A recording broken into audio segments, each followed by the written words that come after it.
Biography of Sheikh Al-Islam Ibn Taymiyyah. Was he suffering from the ruling political system?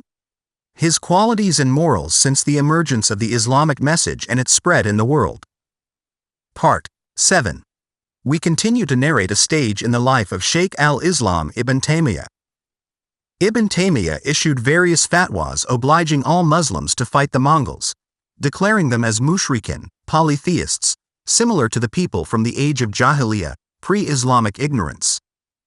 Thus, he is widely regarded as the spiritual forefather of the Salafi jihadist thought.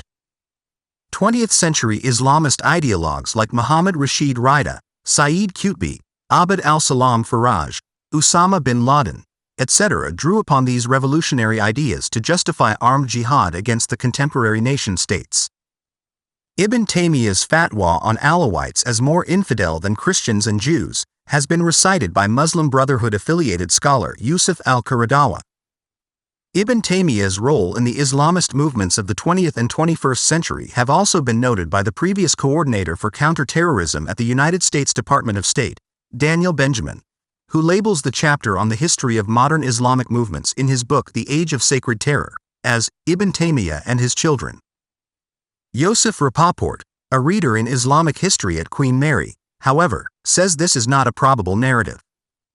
Ibn Taymiyyah's intellectual tradition and ideas such as his emphasis on the revival of pristine ideals and practices of early generations also made an intense impact on the leading ideologue of revolutionary Islamism in South Asia, Sayyid Abul Ala Maududi, 1903–1979 CE, 1321–1399 AH. One of Ibn Taymiyyah's most famous fatwas are regarding the Mongols who had conquered and destroyed the Abbasid Caliphate in 1258 and had then converted to Islam. Once they were in control of the town of Mardin, they behaved unjustly with their subjects, so the people of Mardin asked Ibn Taymiyyah for a legal verdict regarding the classification of the territory under which they live. He categorized the territory as Dar al-Ahd, which in some ways is similar to Dar al-Kufr, domain of unbelievers.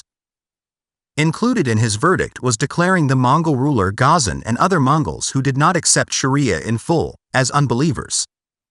He was also asked whether Muslims living in Mardin had to emigrate, hijra, to Islamic territories on account of implementation of man-made laws. Ibn Taymiyyah responded in a detailed fatwa: if he who resides in Mardin is unable to practice his religion, then he must emigrate. If this is not the case, then it remains preferable but not mandatory.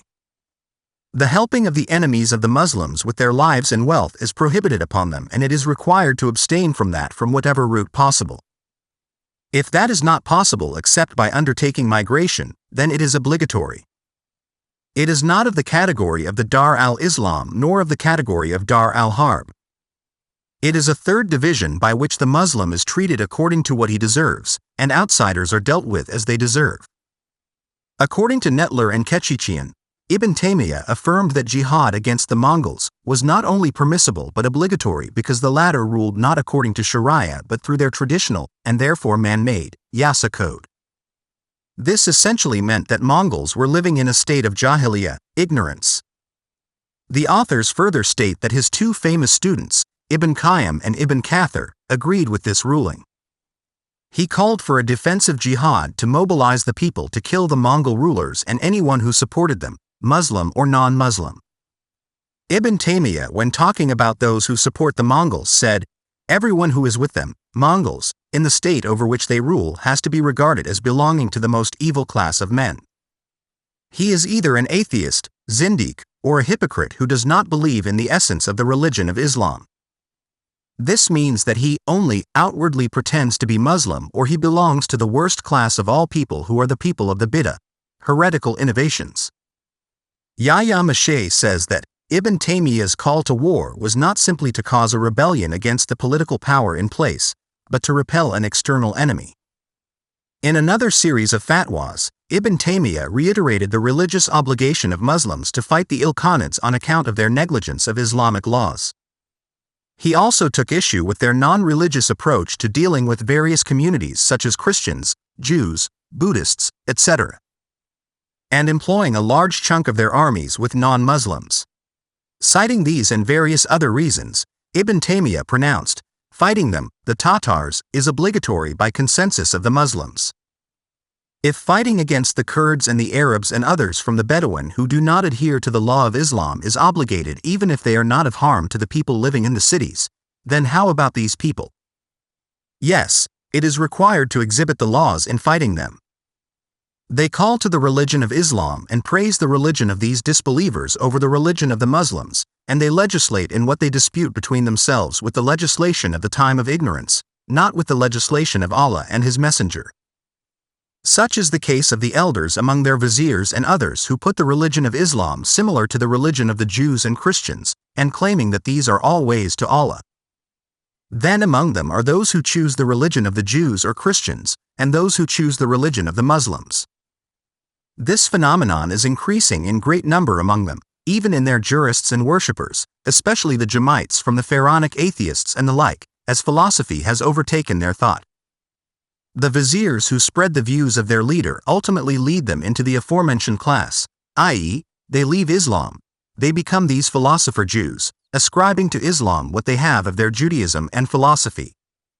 In 2010, a group of Islamic scholars at the Mardin Conference argued that Ibn Taymiyyah's famous fatwa about the residents of Mardin when it was under the control of the Mongols was misprinted into an order to fight the people living under their territory, whereas the actual statement is, the Muslims living therein should be treated according to their rights as Muslims, while the non-Muslims living there outside of the authority of Islamic law should be treated according to their rights. They have based their understanding on the original manuscript in the Al-Zahiriyya library and the transmission by Ibn Taymiyyah's student Ibn Muflih. The participants of the Mardin Conference also rejected the categorization of the world into different domains of war and peace, stating that the division was a result of the circumstances at the time. The participants further stated that the division has become irrelevant with the existence of nation-states. Ibn Taymiyyah, often perceived as a critic of Sufism, had a more nuanced view than is commonly understood. While he critiqued certain practices he deemed innovations, he was an admirer of the spiritual path when it adhered to the foundational principles of Islam. A notable example of this is his admiration for Sheikh Abdul Qadir Jilani, a revered Sufi saint. Ibn Taymiyyah praised Sheikh Abdul Qadir Jilani for his adherence to the Sharia, Islamic law, and his deep spirituality, considering him a model of the correct practice of Sufism. Ibn Taymiyyah's writings reflect a balanced approach to Sufism. In his Majmu' al-Fatawa, he acknowledges the importance of tasawwuf when practiced in alignment with the Quran and Sunnah. He wrote about the legitimate spiritual practices that lead to purification of the soul, tazkiyah, and the cultivation of sincerity, ikhlas. Ibn Taymiyyah distinguished between genuine Sufi practices and those he considered deviations. For instance, he was critical of certain ecstatic utterances, shath, and practices he viewed as departures from orthodox Islam, but he appreciated the works of early Sufis like Junaid al-Baghdadi and Abdul Qadir Jilani who maintained a firm grounding in Sharia. Moreover, Ibn Taymiyyah himself was buried in a Sufi cemetery, which signifies his recognition and respect within the broader Sufi community. His respect for genuine Sufism is evident in his admiration for Abdul Qadir Jilani, whose teachings emphasized the importance of Sharia compliance along with spiritual devotion. This reverence is not merely theoretical. Ibn Taymiyyah's students and followers, such as Ibn Qayyim al-Jawziyyah, also echoed his views, furthering the integration of Sufi spirituality with orthodox Islamic practice. Thus, Ibn Taymiyyah's approach to Sufism was one of reform rather than outright rejection. He supported Sufi practices that stayed true to Islamic principles and critiqued those that strayed. This balanced perspective is crucial for understanding his relationship with tasawwuf and dispelling the notion that he was entirely against Sufism. Ibn Taymiyyah is widely regarded as an anti-rationalist, hater of logic, and a strict literalist who was responsible for the demise of rationalist tendencies within the classical Sunni tradition. Through his polemical treatises such as Al-Rad, ala al-Mantiqiyan, Refutation of the Rationalists, Ibn Taymiyyah zealously denounced syllogism, which provided the rational foundations for both kalam, speculative theology, and falsafa. According to Lebanese philosopher Majid Fakhri, Ibn Taymiyyah protests against the abuses of philosophy and theology and advocates a return to the orthodox ways of the ancients, al-Salaf. In his religious zeal, he is determined to abolish centuries of religious truth as they had been long before they became troubled by theological and philosophical controversies. Jamaat-e-Islami leader Abdul Haq Ansari contends the ubiquitous notion that Ibn Taymiyyah rejected Sufism outright as erroneous. While the popular image of Ibn Taymiyyah is that he criticized Sufism indiscriminately, was deadly against the Sufis, and saw no place for Sufism in Islam, it is historically known, according to the same scholar, that Ibn Taymiyyah actually considered tasawwuf to be a significant discipline of Islam. Far from saying, Sufism has no place in Islam, Ibn Taymiyyah was on the whole sympathetic towards what everyone at the time considered an important aspect of Islamic life. Various scholars have also asserted that Ibn Taymiyyah had a deep reverence and appreciation for the works of such major Sufi awliya, saints, such as Junayd, Sahl al-Tustari, Abu Talib al-Maki, Bayazid Bastami, etc., and was part of the Qadiriyya Sufi order himself. Saudi scholar Hatim al-Ani has criticized Ibn Taymiyyah over his sectarian discourse against Ash'arite and Maturidite schools as well as his creedal beliefs like threefold classification of Tawhid, monotheism. Scholars like Ignat Goldziher described Ibn Taymiyyah as a Hanbalite zealot who harshly denounced various practices as bid'ah, religious innovations, and rejected all forms of philosophical influences, speculative theology, Sufism and pantheistic doctrines like Wahdat al-Wujud. Others such as the French scholar Henri Laust, 1905–1983, have argued that such portrayals of Ibn Taymiyyah are flawed inasmuch as they are often born of a limited reading of the theologian's substantial corpus of works, many of which have not yet been translated from the original Arabic. According to Laust, Ibn Taymiyyah wanted to reform the practice of medieval Sufism as part of his wider aim to reform Sunni Islam, of which Sufism was a major aspect at the time, by divesting both these traditions of what he perceived as heretical innovations within them. According to James Pavlin, professor of theology at Rutgers University, Ibn Taymiyyah remains one of the most controversial Islamic thinkers today because of his supposed influence on many fundamentalist movements. The common understanding of his ideas have been filtered through the bits and pieces of his statements that have been misappropriated by alleged supporters and avowed critics alike. Ibn Taymiyyah left behind a considerable body of work, ranging from 350, according to his student Ibn Qayyim al-Jawziyah, to 500, according to his student al-Dahabi. Oliver Lehman says Ibn Taymiyyah produced some 700 works in the field of Islamic sciences. His scholarly output has been described as immense with a wide scope, and its contents bear the marks of brilliant insights hastily jotted down. In his early life, his work was mostly based on theology and the use of reason in interpretation of scriptural evidences, with later works focusing on refutation of Greek logic, questioning the prevalent practices of the time, and anti-Christian and anti-Shia polemics. Ibn Taymiyyah's total works have not all survived, and his extant works of 35 volumes are incomplete. The ascendancy of scholastic interest in his medieval treatises would recommence through the gradual efforts by 18th-century Islamic reform movements. Salafi theologians of Syria, Iraq, and Egypt of the late 19th and early 20th centuries would edit, publish, and mass circulate many of his censured manuscripts among the Muslim public, making Ibn Taymiyyah the most read classical Islamic theologian in the world. However, as his scholarly impact increased, dissensions and altercations over Ibn Taymiyyah's viewpoints continue to escalate. Ibn Taymiyyah, 1263–1328, of Damascus was a prominent Sunni religious scholar, activist, and reformer who sought to root out religious innovation and return Islam to the Quran, the practice, Sunnah, of the Prophet Muhammad, and the interpretations of the early Muslims, Salaf. Ibn Taymiyyah is best known today as a major inspiration to the global Salafism movement, Meyer 2009.